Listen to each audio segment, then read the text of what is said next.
नमस्कार दोस्तों, CUT test prep के हमारे यूट्यूब चैनल पे आपका एक बार फिर से स्वागत है।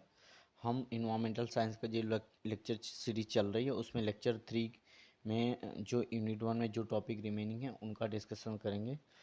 उसमें हमने ecological thought, deep ecology, stewardship of land, social ecology, feminism, green politics, sustainable development, इसमें जो भी टॉपिक हैं उनमें से हम आज ये world wide wide fund for nature, green peas and जो ग्रीन पॉलिटिकल मूवमेंट है, ग्रीन पॉलिटिक्स क्या है and history of ecological movement क्या है, इन सब के बारे में डिस्कशन करेंगे।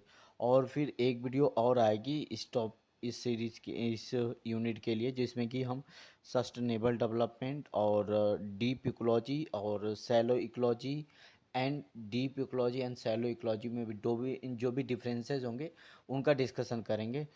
आज हम शुरू करते हैं कि जो हिस्ट्री ऑफ इन्वामेंटल मूवमेंट है, वो हिस्ट्री ऑफ इन्वामेंटल मूवमेंट जो है और उसकी ग्रीन पॉलिटिक्स का क्या मतलब है, ग्रीन पॉलिटिक्स मूवमेंट कैसे शुरू हुआ इंग्लैंड और जर्मनी में, और थ्रू आउट वर्ल्ड भी जो ग्रीन मूवमेंट शुरू हुआ, इन्वामेंटल मूवमेंट शुरू हुआ, उसकी हिस्ट्री क्या है। ठीक है। हम जब देखते हैं तो सबसे पहले क्या है कि ये पाते हैं कि हिस्ट्री में कि रोमन के टाइम से ही, ठीक है, रोमन के टाइम से ही हमें प्रॉब्लम्स थी। ये तो मतलब कि वेस्टर्न व्यू है। ठीक है, प्रॉब्लम्स तो हमारे यहाँ भी थी।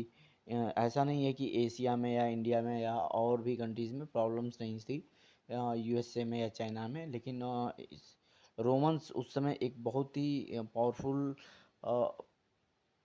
सोसाइटी थी, और जिसके कारण कि एक प्रोग्रेसिव सोसाइटी या जो भी है, इंडिया के कंपेरिजन में भी इंडिया की जो इंडिया का जो कल्चर था और वहाँ का कल्चर था वो बहुत एक दूसरे के प्रोग्रेसिव सोसाइटी में माना जाता था। ठीक है, तो रोमन्स का पॉलिटिकल वर्ल्ड के पॉलिटिक्स पे उस समय बहुत ही बड़ा इम्पोर्टेंस और एक इफेक्ट था। तो इसी में हम रोमन टाइम्स की बात करते हैं। रोमन टाइम्स की बात करते हैं तो उसमें जो भी ह्यूमन की लाइफ की प्रॉब्लम थी, जैसे वाटर और एयर की प्रॉब्लम थी, तो प्रॉब्लम को यूरोप में जैसे कि इंग्लैंड है या जर्मनी है या स्विट्ज़रलैंड है या जो भी ये कंट्रीज़ हैं, यूरोप की जो भी कंट्रीज़ हैं, उसमें जो भी प्रॉब्लम शुरू होती हैं पोल्यूशन से रिलेटेड, वो पोल्यूशन से रिलेटेड एपिडेमिक डिजीज। और जैसे कि आपको पता है कि सबसे पहले जो इंडस्ट्रियल रिवॉल्यूशन हुआ था, ठीक है, औद्योगिक क्रांति हुई थी, वो यूरोप में हुई थी। वो ब्रिटेन से शुरू हुई, जर्मनी में पीक पे पहुंची, और सेकेंड वर्ल्ड वार और फर्स्ट वर्ल्ड वार के बीच में ये सब हुआ था, एक तरह से इंडस्ट्रियल रिवॉल्यूशन। उसके कारण जो इंडस्ट्रीज हमारी बन रही थी, अब इंडस्ट्रीज़ के लिए जैसे कि रॉ मटेरियल्स है, जो भी फॉसिल फ्यूल्स का यूज़ हो रहा था, जैसे कि कोयला, तेल, या खनन की जो प्रक्रिया थी जिससे कि हम तेल निकालते थे या कोयला निकालते थे या बहुत से अयस्क निकालते थे, लौ अयस्क जैसे हुआ सोना, चांदी, तांबा, इन सब का उत्पादन करते थे। हमारी इंडस्ट्री में जो भी यूज होता था उससे क्या हो कि पॉल्यूशन की प्रॉब्लम सही, वो पॉल्यूशन की प्रॉब्लम एयर की भी होती थी, या वाटर की होती थी, या और भी होती थी, नॉइज़ पॉल्यूशन भी होता था। ठीक है, और जो इन्वायरमेंट का डिग्रेडेशन, जैसे पेड़ पौधे ये सब जंगल साफ किए जा रहे थे क्या। ठीक है, तो जंगलों में जो भी हमारे फॉरेस्ट हैं उनकी एरिया में भी कमी आ रही थी, और इधर क्या था कि जो भी इंडस्ट्री के कारण धुआं या पोल्यूशन, जो भी पोल्यूशन होता था किसी भी तरह का, वो इन्वायरमेंट में जाता था। तो जो इन्वायरमेंट में जो बैलेंस एक था कि हर तरह की जो गैसेस हैं उनका डिसबैलेंस हो रहा था, उसके कारण ही पोल्यूशन कॉज होता है। ठीक है, पोल्यूशन और कुछ नहीं है कि जैसे कि मान लीजिए कि नॉइज़ हमारी किसी भी प्लेस पे नॉइज़ 30 डेसिबल या 40 डेसिबल से नहीं ज़्यादा होनी चाहिए, लेकिन पता चले कि वहाँ पे हॉर्न और ये सब चीज़ें बजने लगे और वहाँ का जो नॉइज़ लेवल है वो 50 से ऊपर पहुँच जाए या 70 से ऊपर पहुँच जाए, जबकि हमारी रिक्वायरमेंट 30 डेसिबल की थी। ठीक है, 30 डेसिबल की थी, ठीक है, डीबी की थी। 30 डेसिबल की थी। तो ये क्या हो गया कि हमें रिक्वायरमेंट 30 की, अब पहुंच गई 50। तो ये अनवांटेड था ना, अनवांटेड है जिसकी ज़रूरत नहीं है। तो ये पॉल्यूशन कॉज करेगा, इसी को ही पॉल्यूशन का, कि जितनी भी मात्रा में हमें, जैसे एयर है, एयर में ऑक्सीजन की मात्रा फिक्स है, नाइट्रोजन की मात्रा फिक्स है, कार्बन डाइऑक्साइड की मात्रा फिक्स है, कार्बन मोनोऑक्साइड, आर्गन, जो भी गैसेज हैं हमारे वायुमंडल में, उन सबकी एक मात्रा होती है लिमिट, कि इससे इसके बीच में यहाँ पाया। अब उसमें कोई चेंजेज आता है, जैसे ऑक्सीजन मान लीजिए 21% है, हो सकता है अगर ऑक्सीजन मान लीजिए कि 30% बढ़ के हो गई, 40% हो गई, तो वो नुकसान करेगी। जो चीज़ नुकसान करेगी उस लेवल पे पहुंच जाए, वो नुकसान पेड़ पौधे, जीव जंतु, मानव, किसी को हो सकता है, वो पॉल्यूशन हो। ठीक है।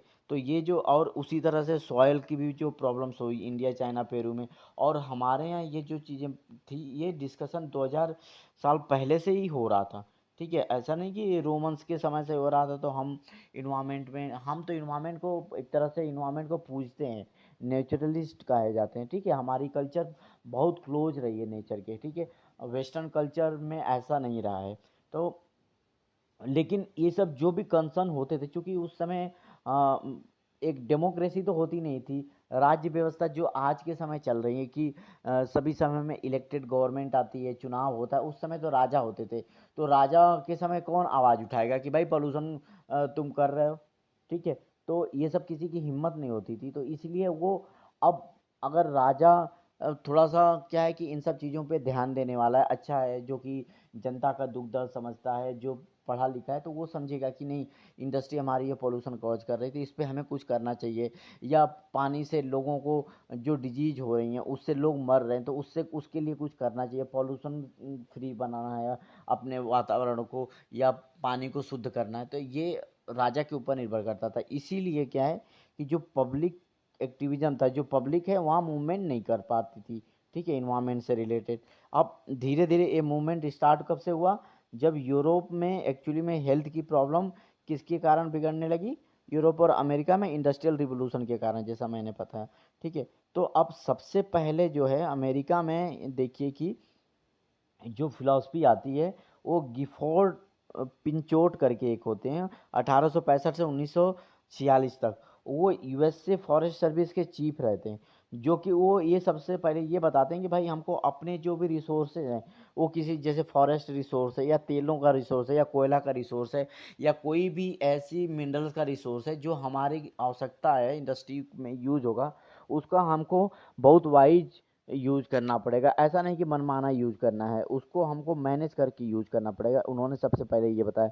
ठीक है, फिर उसके बाद जो यूनाइटेड स्टेट्स में एक जॉन मुनीर हुए। ठीक है, ठीक है, उन्होंने क्या बताया, वो वहाँ पे सबसे पहले एक सियरा क्लब हुआ था, ये बहुत इंपॉर्टेंट है। सियरा क्लब के वो एक तरह से हेड ही थे। ठीक है, तो और एक प्रोफेसर थे, लियोपोल्ड। ठीक है, एल्डो लियोपोल्ड थे, वो प्रोफेसर थे। तो सबसे पहले तो ये इंपॉर्टेंट है, जॉन मुनीर जो है वो फाउंडर थे सियरा क्लब के। ये बहुत इंपॉर्टेंट है, पूछे गए, क्योंकि ये सबसे पहले एक बायोसेंट्रिक व्यू, जो मैंने बताया था, बायोसेंट्रिक व्यू की इन्वायरमेंट ही इम्पोर्टेंट है, मानव इम्पोर्टेंट नहीं है, उस अप्रोच को लेके इन्होंने, जॉन मुनीर ने एक क्लब की स्थापना की थी, उसको सियरा क्लब कहते हैं। ये बहुत इंपॉर्टेंट है, पूछ सकता है कि सियरा क्लब की फाउंडर कौन थे। ठीक है, तो जॉन म्यूर। ठीक है, म्यूर थे। अब आगे जब बढ़ते हैं तो आगे देखते हैं कि उन्होंने क्या किया कि एक वाइल्ड लाइफ, इन दोनों लोगों ने, जो प्रोफेसर थे और जो सियरा क्लब के संस्थापक थे जॉन मुइर, उन्होंने क्या किया कि गीला नेशनल पार्क फॉरेस्ट जो है मैक्सिको में सेटअप किया था, जिसको अमेरिका का फर्स्ट नेशनल वाइल्डरनेस एरिया बोला जाता है। ये भी एक इम्पॉर्टेंट फैक्ट है, आपको याद करना है। ठीक है, और जो लियोपोल्ड थे, उन्होंने क्या किया कि लैंड एथनिक का एक कंसेप्ट दिया। उन्होंने कहा, इसका मतलब ये है कि अपनी एक किताब उन्होंने लिखी थी, असेंट कंट्री एल्मेनेक। ठीक है, उसमें उन्होंने बायोसेंट्रिक इन्वायरमेंट को प्रेफरेंस दिया था, और बताया था कि जो लैंड सेंट्रिक एथनिक कंसेप्ट है, उसके थ्रू जो आप, जो भी लैंड है ना, आप उससे बिलोंग करते हो। जैसे कहते हैं कि आप इंडिया के सिटीजन हो, तो आप अगर कोई दूसरी कंट्री है, तो जाहिर सी बात है कि अगर आप इंडिया के सिटीजन, तो आप अपनी कंट्री इंडिया से ज़्यादा प्यार करोगे। तो अगर जो लैंड है उससे आपको का जुड़ाव रहेगा, आप का जुड़ाव रहेगा, तो आप उस ज़मीन की रख रखाव ज़्यादा से अच्छा से कर सकोगे। अगर उस ज़मीन में कोई ज़मीन खराब हो रही है, उसकी प्रोडक्टिविटी कम हो रही है, बंजर होने की कगार पे, तो आप उसको रख रखाव सही से करोगे, उसको बंजर नहीं होने दोगे। जमीन की जो फर्टिलिटी है, प्रोडक्टिविटी है, उसको बनाने के लिए आपको जो भी इन्वायरमेंटल उपाय करने होंगे जो कि इन्वायरमेंट को नुकसान ना करे, ज़मीन को नुकसान ना करे, वो करोगे, ठीक है। तो उन्होंने ये इस तरह का कंसेप्ट दिया था। अब सबसे पहले क्या है कि स्विट्जरलैंड में, एक ये यूरोप से रिलेटेड है, तो इस तरह से आप देखोगे कि स्विट्जन स्वीडन में 9 नेशनल पार्क की 1909 में स्थापना हुई थी, और जो कि यूरोप में फर्स्ट था। तो ये पूछ सकता है कि सबसे पहले यूरोप में जो नेशनल पार्क कहाँ बने थे, वे स्वीडन में बने थे, ठीक है। अब स्विट्जरलैंड में भी इसी तरह से पार्क बने, लेकिन सबसे पहले कहाँ बने, यूरोप में, स्विट्जरलैंड में पार्क बने, स्वीडन में पार्क बने, सॉरी, ठीक है, स्वीडन में। तो सबसे पहले यूरोप में पार्क बने थे, स्वीडन में।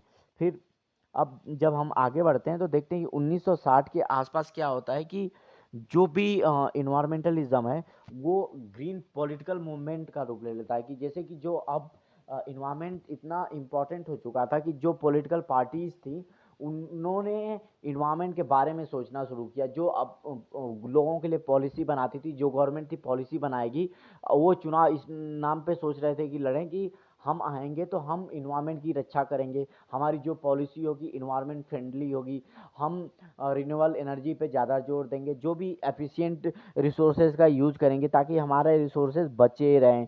तो ये यही 1960 में ही शुरू होता है ग्रीन पॉलिटिकल मूवमेंट का, ठीक है। और ये तो अब इसमें क्या है ना, ग्रीन पॉलिटिकल मूवमेंट में एक तरह से 4 पिलर होते हैं। अब ये आगे डिटेल में पढ़ेंगे, जब ग्रीन पॉलिटिक्स हम डिस्कस करेंगे आगे तो उसमें पढ़ेंगे कि ये 4 पिलर क्या है। लेकिन फिलहाल जो पॉलिटिकल मूवमेंट चला था वो 4 पिलर के बेस पे था, जो कि उसको पॉलिटिकल इकोलॉजी को दर्शाता था। तो पॉलिटिकल इकोलॉजी का सिंपल सा यही मतलब है कि इकोलॉजी, जैसे मैंने बताया कि इन्वायरमेंट, पीपल, ह्यूमन, और जो पेड़ पौधे हैं, जो जीव जंतु हैं, इनमें जो संबंध होते हैं इनको ही इकोलॉजी कहते हैं। तो अब इस इकोलॉजी को हम जैसे पॉलिटिक्स में इन्वॉल्व कर लें तो उसी को पॉलिटिकल इकोलॉजी बोलते हैं। आप सिंपल जान लीजिए ये कि, और जो मूवमेंट होगा उसको पॉलिटिकल मूवमेंट, इकोलॉजिकल मूवमेंट बोल देंगे। और इस तरह की जो चीज़ होगी उसको इस तरह की पॉलिटिक्स जहाँ पे इन्वॉल्व होगी कि भाई हम इन्वायरमेंट की बात कर रहे हैं, हम ग्रीन टेक्नोलॉजी की बात कर रहे हैं, हम ग्रीन एनर्जी की बात कर रहे हैं, हम सस्टेनेबल डेवलपमेंट की बात कर रहे हैं, तो इसको क्या बोलेंगे, ग्रीन पॉलिटिक्स। ओके, तो उस ग्रीन पॉलिटिक्स का 4 पिलर होते हैं। ये बहुत इंपॉर्टेंट है, ये पूछ सकता है कि ग्रीन पॉलिटिक्स के कितने पिलर होते हैं।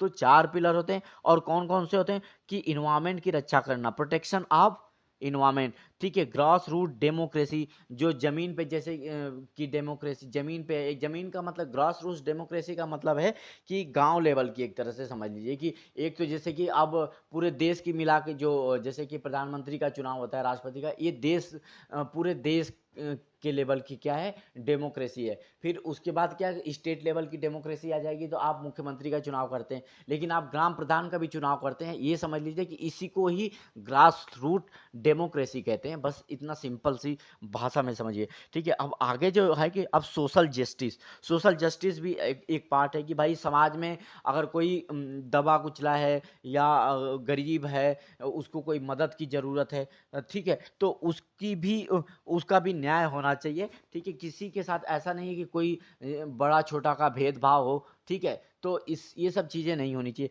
और तीसरा है कि चौथा क्या है, नॉन वायलेंस, यानी कि अहिंसा, कि हमारे समाज में कोई वायलेंस ना हो, कोई अहिंसा, हिंसा ना हो, ठीक है। तो ये 4 क्या है, ये 4 हैं, पिलर हैं, किसके किसके ग्रीन पॉलिटिक्स के। ये इंपॉर्टेंट है, याद रखिएगा, ठीक है। अब आगे बढ़ते हैं। तो क्या है कि political goal of contemporary green movement, ठीक है। क्या ग्रीन मूवमेंट का जो पॉलिटिकल गोल है वो, जो west focus changing government policy promoting environmental and social value.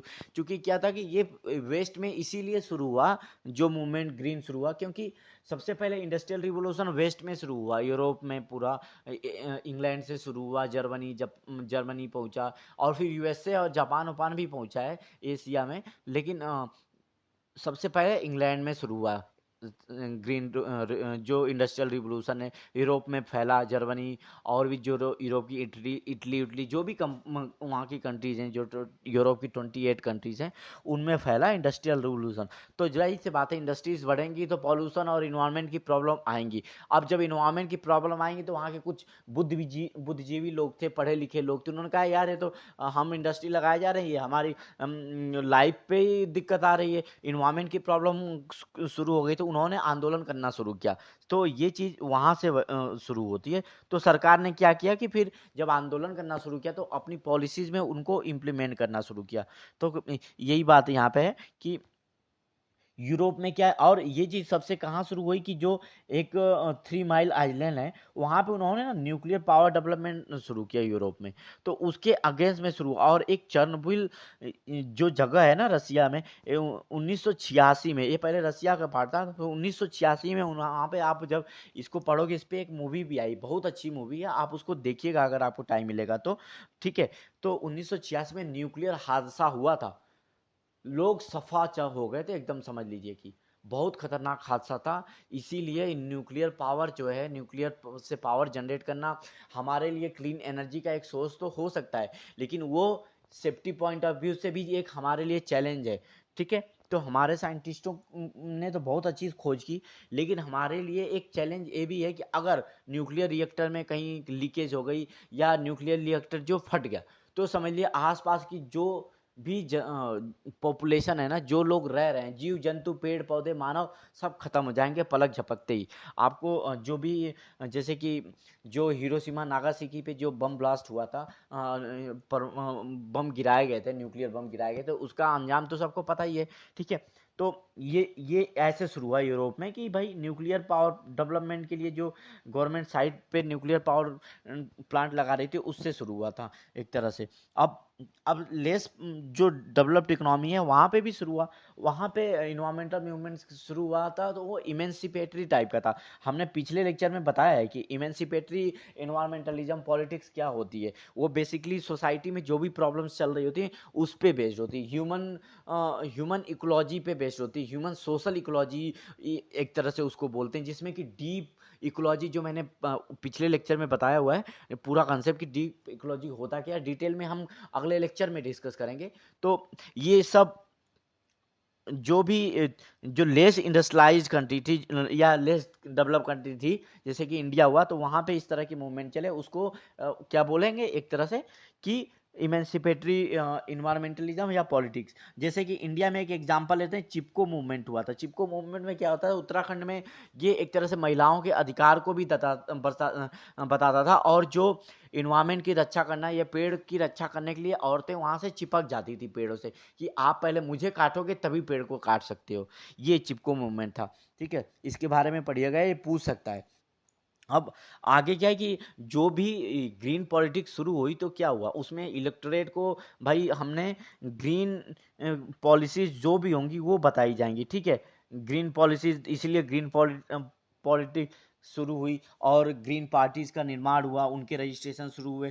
ठीक है। एक ये भी बहुत इंपॉर्टेंट चीज़ है कि जो हमारा पॉलिटिकल ऑर्गेनाइजेशन बनता है ग्रास रूट इन्वायरमेंटल मूवमेंट के लिए, वो डायरेक्टली गवर्नमेंट मशीनरी को इफेक्ट करता था। जाहिर सी बात है कि अगर कोई ऐसा आदमी जो चुन के आएगा जो इन्वायरमेंट की बहुत केयर करता है, तो जब वो सरकार बनाएगा तो वो इन्वायरमेंट के लिए बहुत अच्छी पॉलिसीज लेके आएगा। ग्रीन जो भी ग्रीन से भी रिलेटेड चीज़ें होंगी उसको प्रमोट किया जाएगा, जैसे कि रिन्यूएबल एनर्जी हो गया या ग्रीन व्हीकल्स हो गई, ये सब चीज़ें हैं। ठीक है। सोलर एनर्जी हो गई या न्यूक्लियर भी प्रमोट कर सकते हैं, और जो है उसको जो पॉलिसी होगी ना, हमारा पूरा का पूरा इन्वायरमेंटल फ्रेंडली होगी पॉलिसी। ठीक है। तो अब सबसे पहले एक ये बहुत इंपॉर्टेंट है कि सबसे पहले वर्ल्ड की ग्रीन पार्टी कहाँ बनी थी, क्या नाम था, वैल्यू पार्टी, जो कहाँ की थी, न्यूजीलैंड की थी। और एक पार्टी थी यूनाइटेड तस्मानिया ग्रुप, वो कहाँ पे काम करती थी, ऑस्ट्रेलिया स्टेट ऑफ तस्मानिया में। एक कब बनी थी, 1970 में। तो ये बहुत इंपॉर्टेंट है, याद कर लीजिएगा, ये पूछ सकता है आपको। फिर अगला क्या है कि first explicitly green member of national legislative was elected in Switzerland.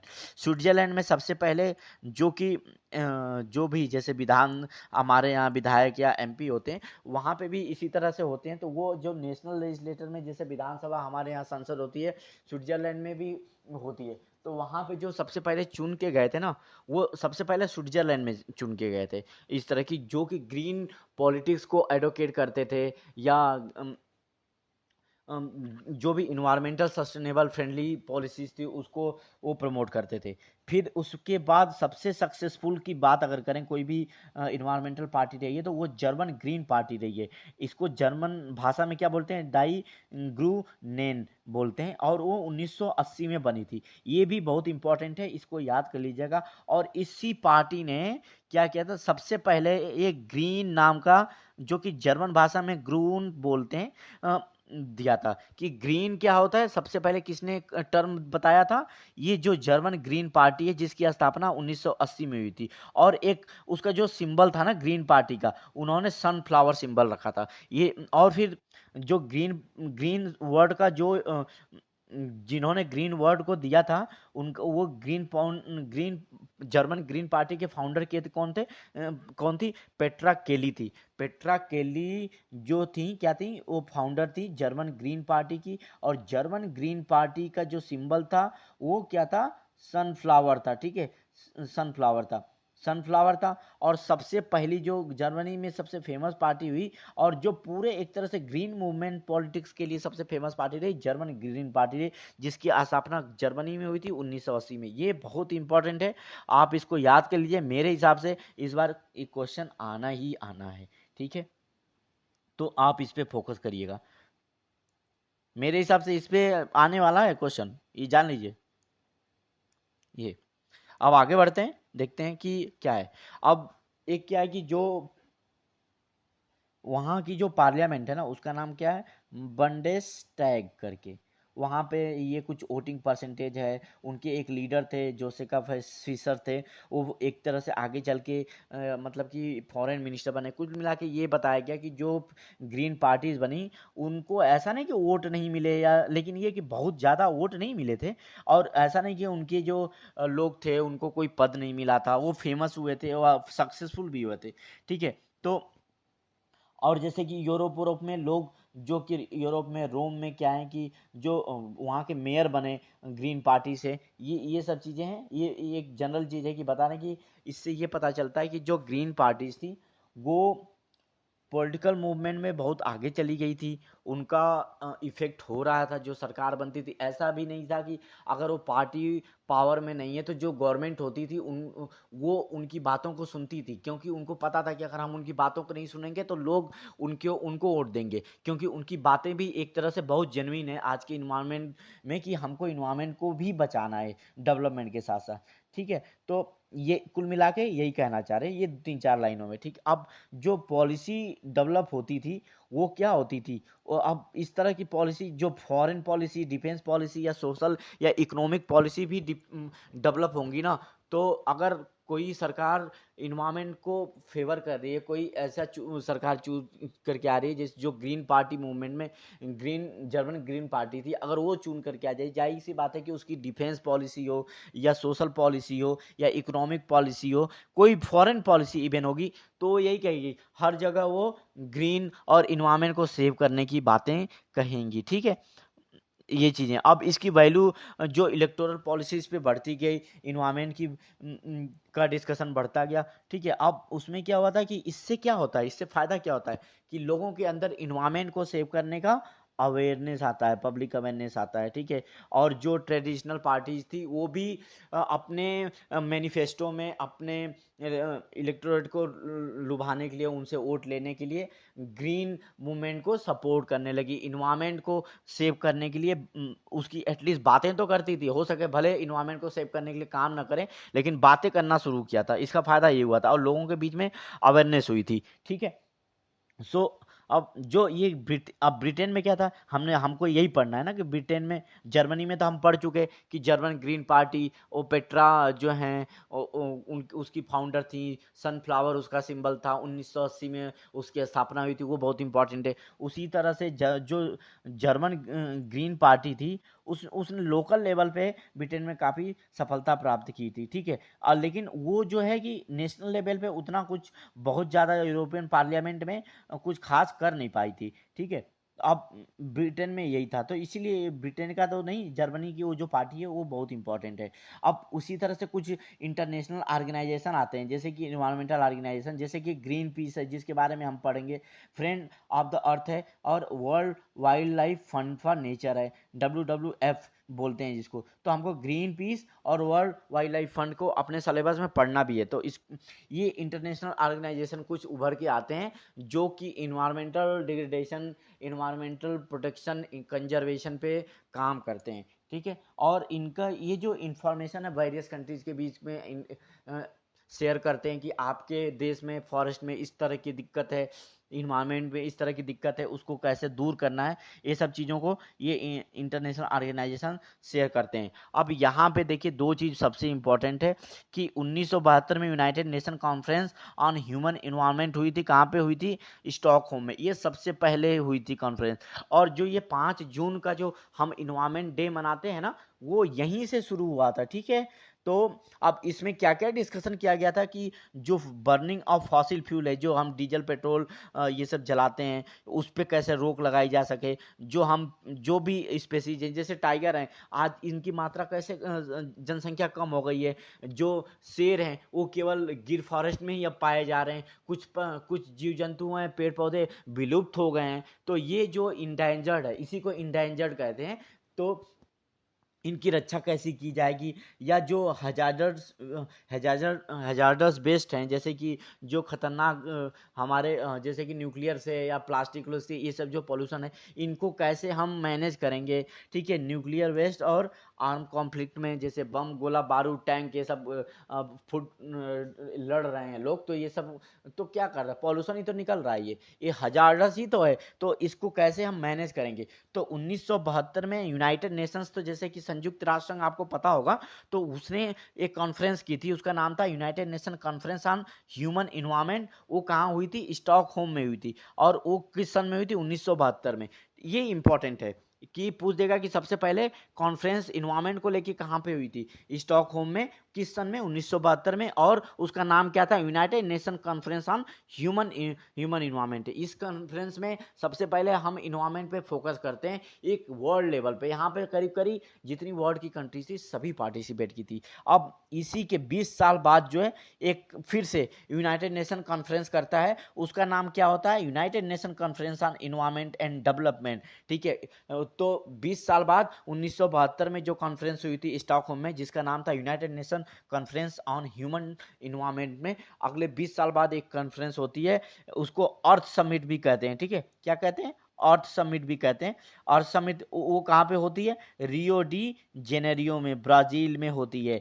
Brazil में। ये बहुत इंपॉर्टेंट, ये भी इंपॉर्टेंट है, ठीक है। ये भी बहुत इंपॉर्टेंट है, ये भी बहुत इंपॉर्टेंट है कि 1992 में जो कॉन्फ्रेंस हुई थी United nation conference on environment and development, जिसको कि अर्थ समिट कहते हैं, वो रियो डी जेनेरियो ब्राजील में हुई थी, जिसमें कम से कम 180 कंट्रीज पार्टिसिपेट किया था। और बिजनेस ग्रुप भी पार्टिसिपेट किए थे, नॉन गवर्नमेंटल ऑर्गेनाइजेशन भी पार्टिसिपेट किए थे, मीडिया ने भी पार्टिसिपेट किया था कि हमें इन्वायरमेंट को कैसे बचाना है 1992 में। तो ये पूछेगा कि अर्थ समिट कहाँ हुई थी? रियो डी जेनेरियो में हुई थी। कब हुई थी? 1992 में हुई थी। इसका नाम क्या था? United Nations conference on environment and development, ठीक है।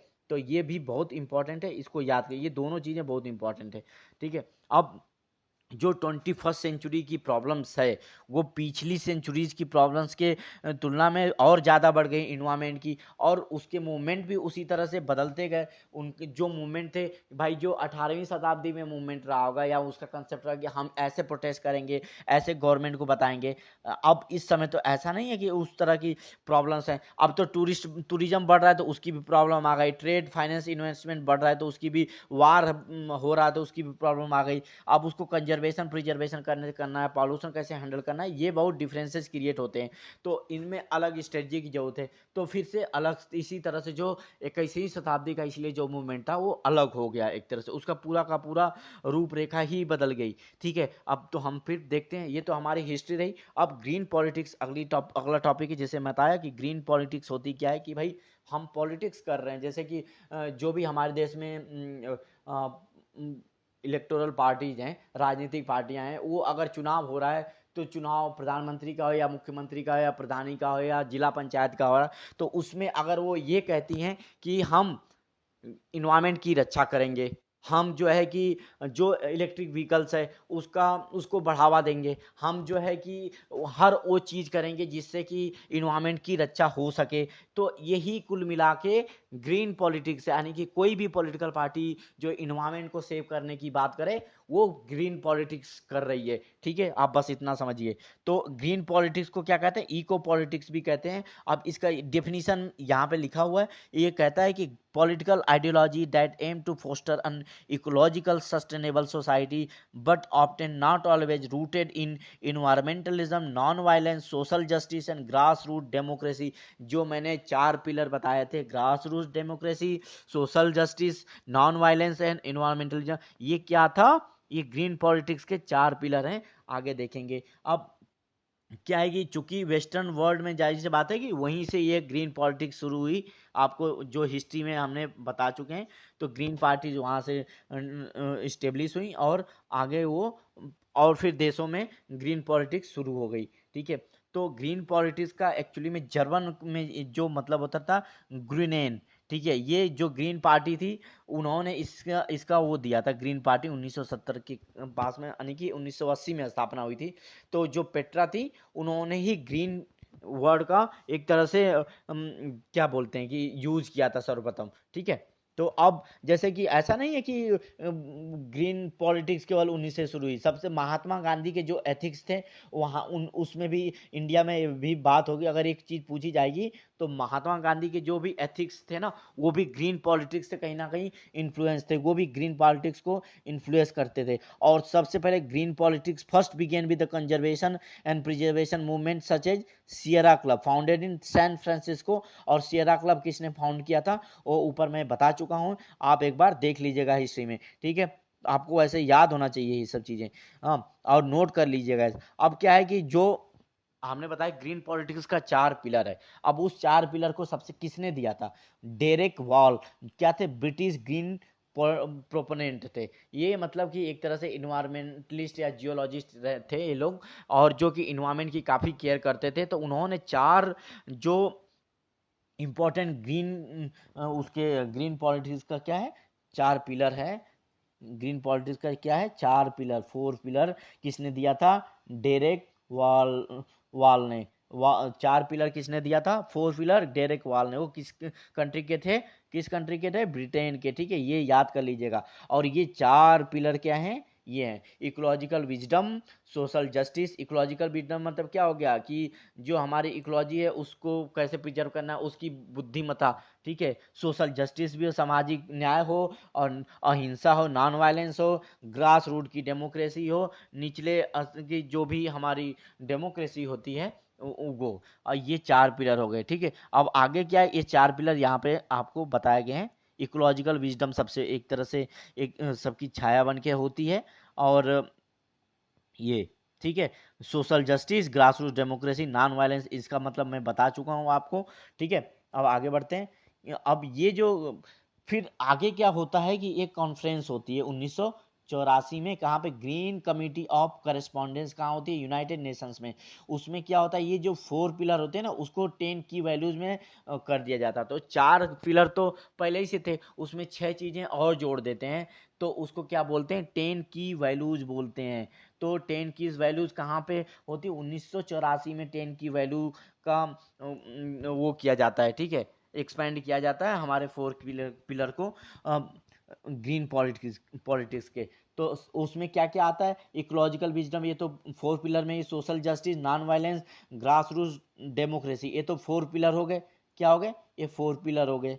ठीक, अब उसके बाद 6 जो है, अब 6 और जुड़ जाएंगे। क्या क्या? डिसेंट्रलाइजेशन का मतलब कि जैसे कि पावर है ना, जो भी मान लीजिए कि सरकार की ही पावर है, गवर्नमेंट की पावर है, अब पूरी की पूरी पावर जो है केवल सेंटर के हाथ में नहीं होनी चाहिए, कुछ पावर स्टेट के पास भी होनी चाहिए, यानी कि मुख्यमंत्री के पास भी होनी चाहिए, कुछ पावर प्रधान जी के पास भी होनी चाहिए, या कुछ पावर डिस्ट्रिक्ट लेवल पे जिला पंचायत के जो सदस्य चुन के जाते हैं, ग्राम प्रधान के अलावा जो होते हैं उनके पास भी होनी चाहिए। तो इसी को कहते हैं डिसेंट्रलाइजेशन, यानी कि पावर जो है किसी एक के हाथ में नहीं हो, वो पावर यहाँ भी हो यहाँ भी हो, सबको बटी हुई होनी चाहिए पावर। ठीक है, पूरे देश में पावर स्टेट लेवल पे, ग्राम लेवल पे, जिला लेवल पे और पूरे देश लेवल पे पावर एक दूसरे में बटी होनी चाहिए। जैसे और ये भी देखिए, जैसे एक एग्जांपल लीजिए कि प्रधानमंत्री की कुछ अलग पावर होती है, मुख्यमंत्री की अलग पावर होती है, प्रधान की अलग पावर होती है, जिला पंचायत सदस्य की अलग पावर होती है, इवन जो जज होते हैं उनकी अलग पावर होती है, जो इलेक्शन करवाते हैं, इलेक्शन कमिश्नर्स होते हैं, उनकी अलग पावर्स होती है,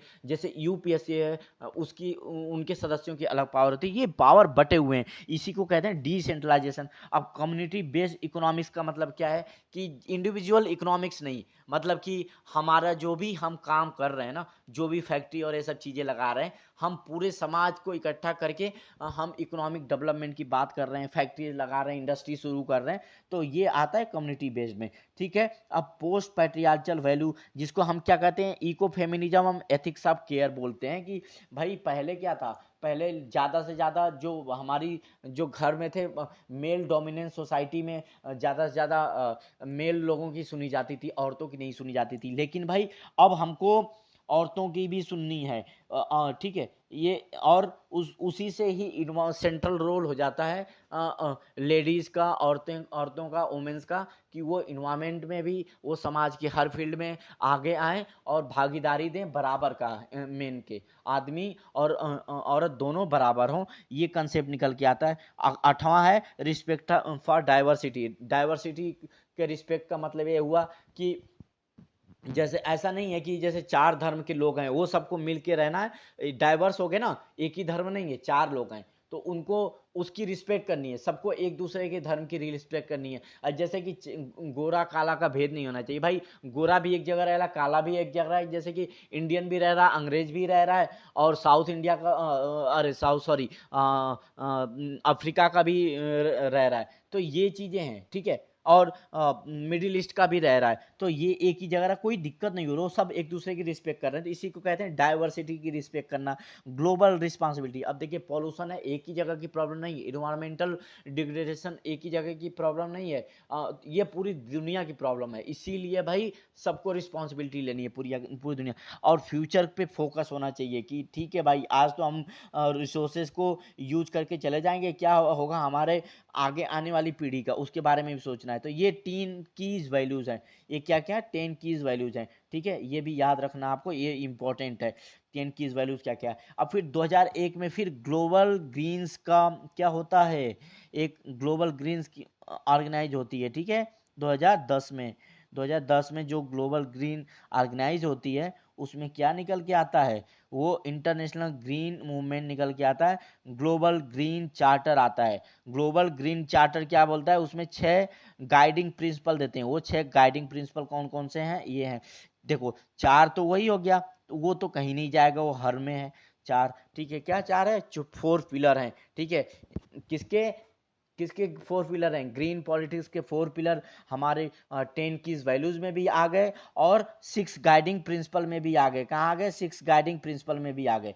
ठीक है, तो एक क्या है, इकोलॉजिकल विजडम, एक सोशल जस्टिस, एक नॉन वायलेंस, एक पार्टिसिपेटरी या ग्रास रूट डेमोक्रेसी, और 2 अलग हो गए, कौन कौन से, सस्टेनेबिलिटी और रिस्पेक्ट फॉर डाइवर्सिटी। तो डाइवर्सिटी ये कहाँ से आया, रिस्पेक्ट फॉर डाइवर्सिटी कहाँ से आया, ये किससे आया, रिस्पेक्ट फॉर डाइवर्सिटी, ये आया 10 की वैल्यू से। अब ये सस्टेनेबिलिटी भी एक तरह से वहीं से ही आया। तो सस्टेनेबिलिटी का मतलब क्या है कि भाई जैसे एनर्जी है, हम एनर्जी, या जैसे पानी है, या जैसे कोयला है, उसका अगर आज हम यूज कर रहे हैं तो इतना ही यूज करें कि हम भी यूज कर सकें, और जो हमारी आगे आने वाली पीढ़ी है वो भी यूज कर सके।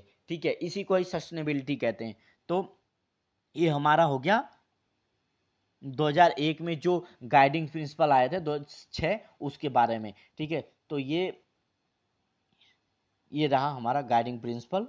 ठीक, 6। तो हमारी 3 चीजें हो गई कि एक तो 4 पिलर हो गया, एक 10 कीज वैल्यू हो गई, एक क्या हो गया 6 गाइडिंग प्रिंसिपल हो गया, एक ग्रीन पॉलिटिक्स के। तो ये तीनों बहुत इंपॉर्टेंट है, इसको याद कर लीजिएगा, ठीक है। अब आगे चलते हैं अगला टॉपिक पे कि भाई हम देखते हैं कि WWF world wide fund for nature, इसको शॉर्ट फॉर्म में ऐसा करते हैं WF,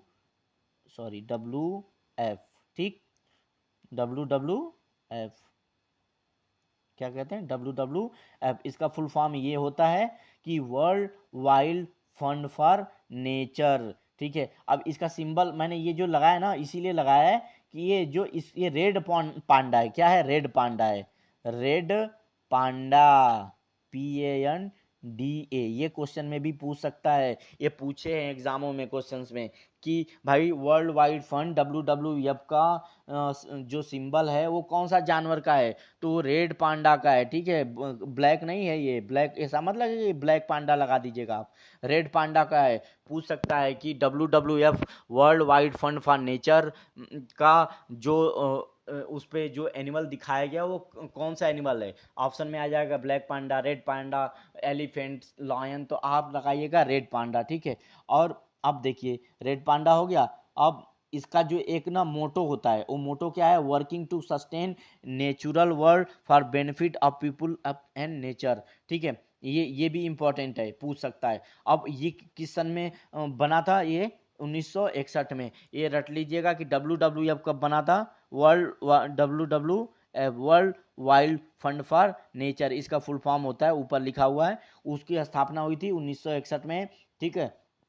किस लिए हुई थी, जो भी वाइल्ड लाइफ है ना, जानवर हैं, जीव जंतु हैं, उनकी रक्षा करने के लिए, ठीक है, उनकी सेव करने के लिए, ठीक है। अब क्या होता है कि 1985 में शुरू में जो है इसका नाम 1985 में नाम चेंज होता है, world wild fund for nature, ठीक है।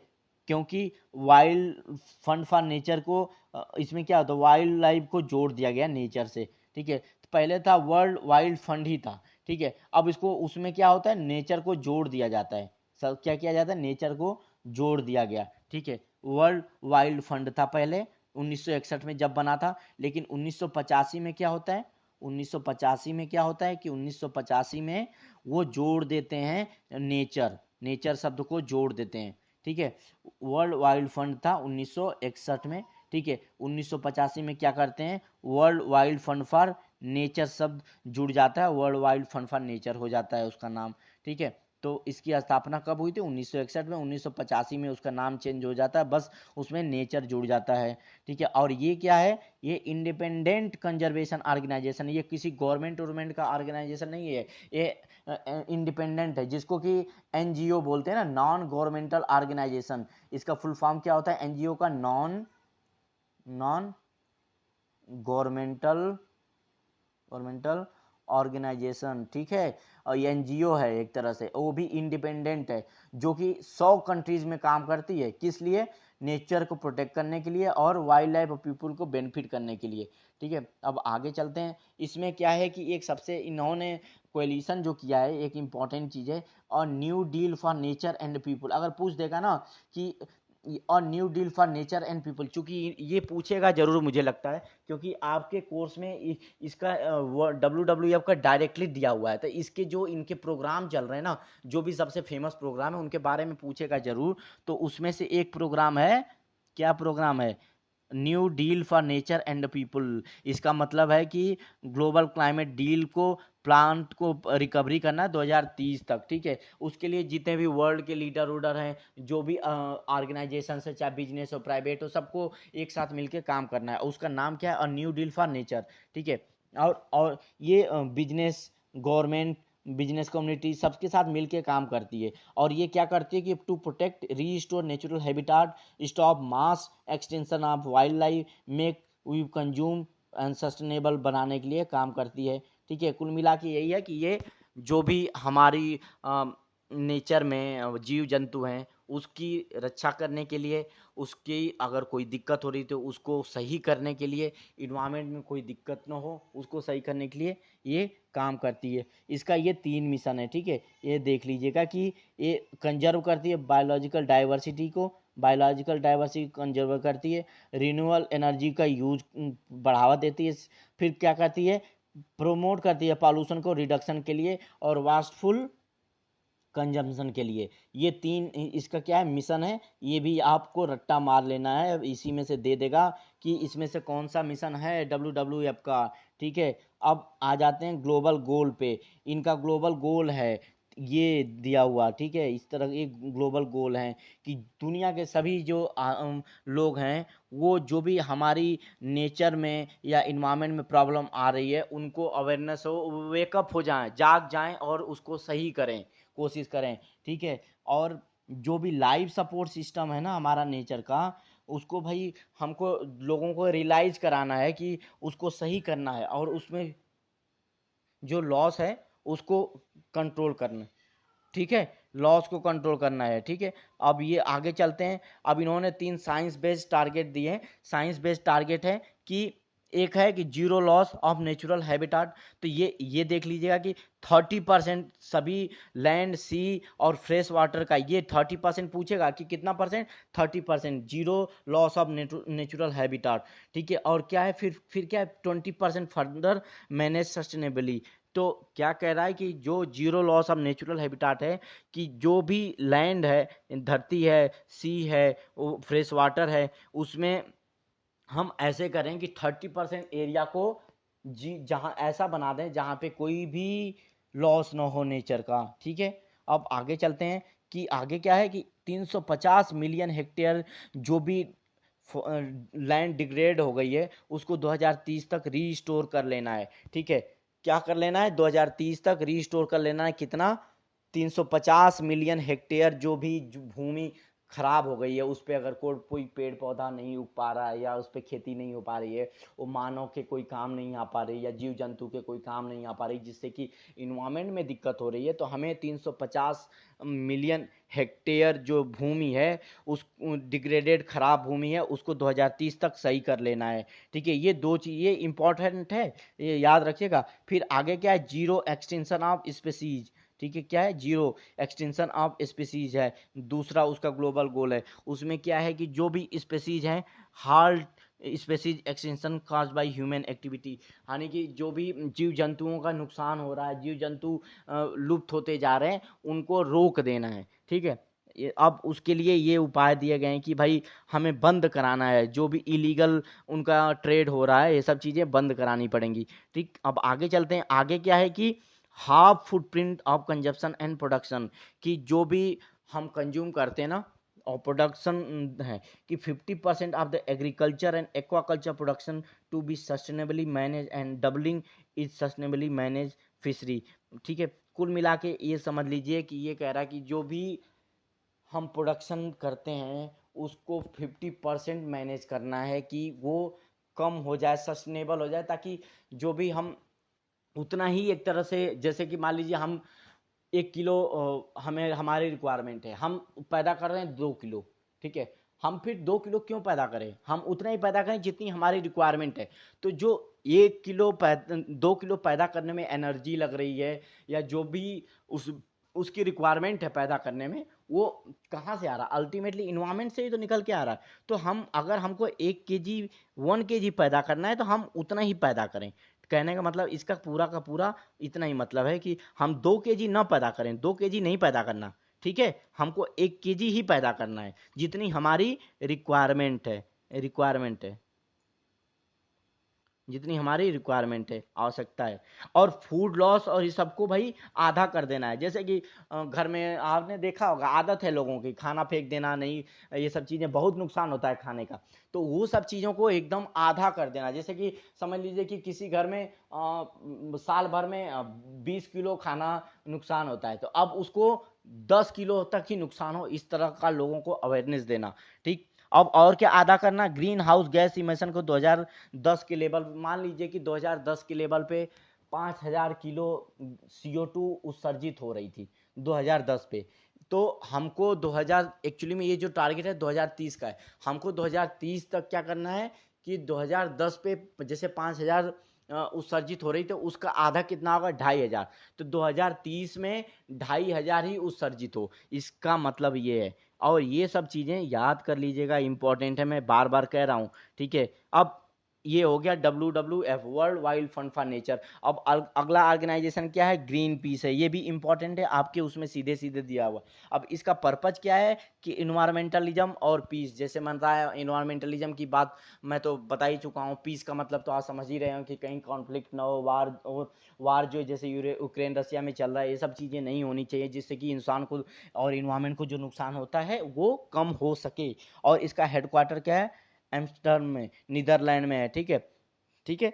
ये याद कर लीजिएगा, ये भी इम्पोर्टेंट है। और ये कब बना था, 1971 में, वैंकूवर कनाडा में। और किसने इसका वो किया था, स्थापक कौन थे, इरविन एंड डोरोथी स्टोवे, ठीक है, ठीक है। ये और इसके डायरेक्टर एग्जीक्यूटिव कौन है, नोर्मा टोरेज, ठीक है।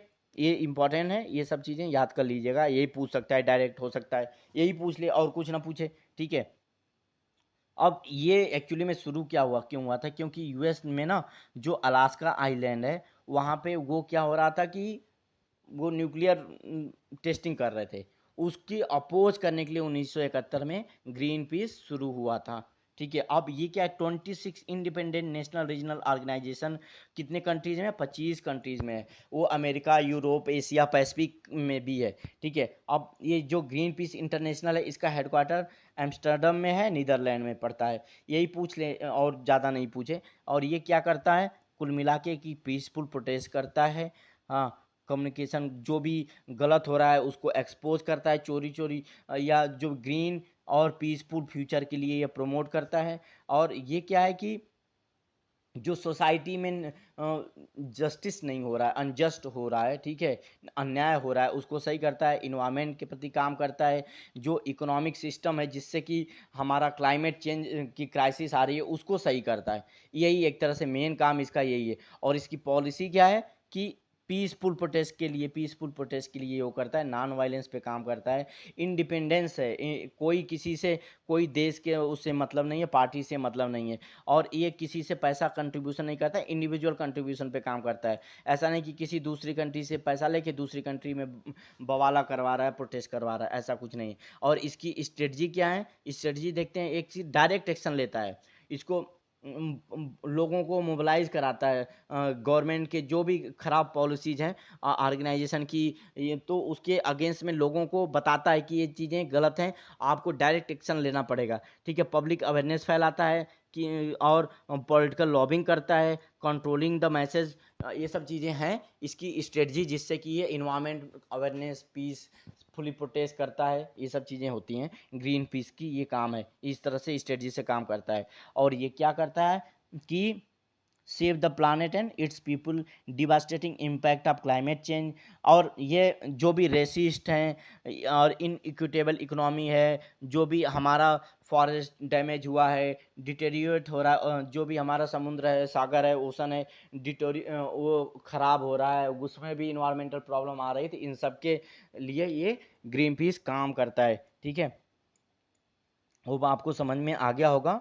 और अगर कोई भी इससे रिलेटेड कोई भी डाउट है, कोई भी टॉपिक समझ में नहीं आया है, ग्रीन पीस हो, चाहे WWF हो, चाहे हिस्ट्री ऑफ जो मूवमेंट है इन्वायरमेंट का, उसमें कोई दिक्कत हो, ठीक है, कोई भी इसमें ग्रीन पॉलिटिक्स में कोई कंसेप्ट नहीं समझ में आया है, ठीक है, तो आप हमसे डायरेक्टली कमेंट करके पूछ सकते हैं। और हम आपको ये लेक्चर कैसा लगा उसके भी बारे में हमको ज़रूर बताइएगा कमेंट सेक्शन में।